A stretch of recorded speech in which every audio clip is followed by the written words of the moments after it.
Hello again, and welcome to the Rob Caudell Show. Happy to have you with me this morning. Just want to share a thought with you from Hebrews 1:2.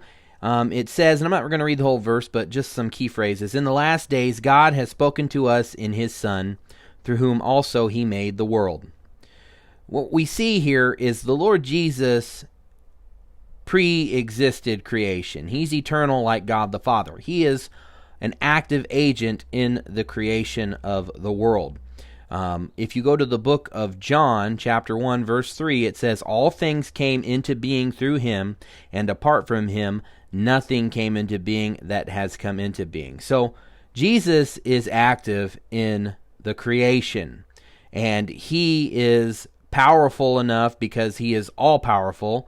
He is omnipotent. He can create something out of nothing.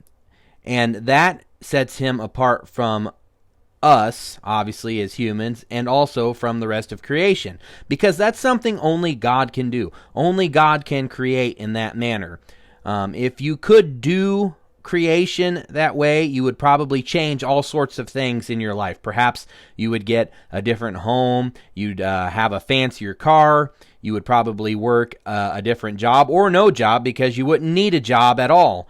You could probably just sit around in the nicest place on earth and just have money coming in.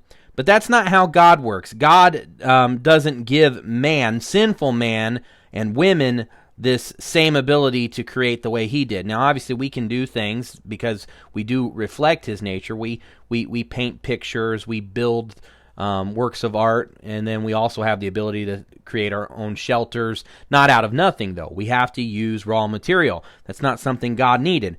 But that's what we're talking about, that ability to create out of nothing. That is only something God is able to do. And the fact that Jesus can do this shows that He is God, and He is over everything. He is sovereign over everything. And everything that has mass and takes up space, He created that. Everything that's spiritual, it's not something we can see or feel or touch. He also made that.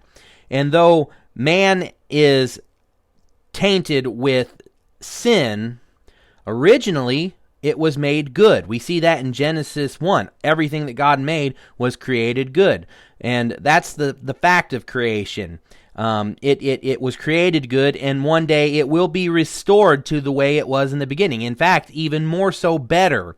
We see that in Romans chapter 8. But the common word that you see for the word world is the word cosmos. In Hebrews 1:2, that's the passage I mentioned earlier. That word that word cosmos is not used here. It is actually aeonos.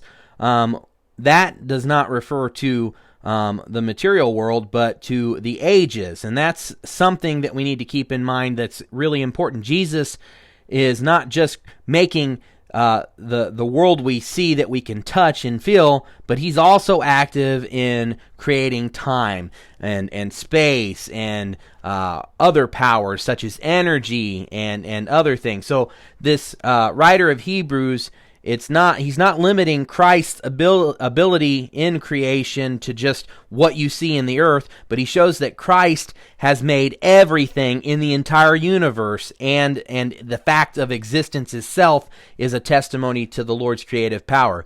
And He did all of that without breaking a sweat. Everything He did, He just spoke into existence. And so we need to keep that in mind. We need to remember that God is our creator. And if we forget, we're going to have a hard time explaining to the skeptic or the non-believer how this is possible. A lot of people today are asking a lot of questions. Where did all this come from? How did it start? And we have the answer. God's the one who made it. God's the one who conceived it. And so we know based off of our own nature that nothing we do is entirely accidental. Everything we do has a purpose to it. And it's the same way with God. God's creation has a purpose to it. It's not arbitrary. It's not accidental.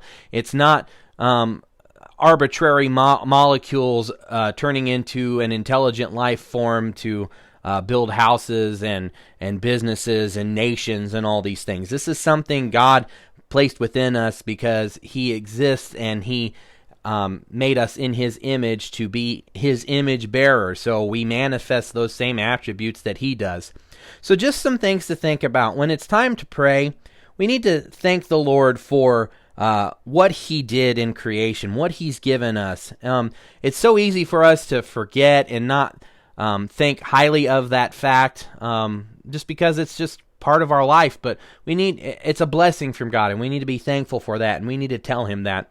And then we need to remember the relationship we have with the Lord, and that He's created us, and that we can also thank Him for the salvation He's given us. Once again, this is Rob with the Rob Caudell Show. I appreciate you listening, and we'll see you again next time.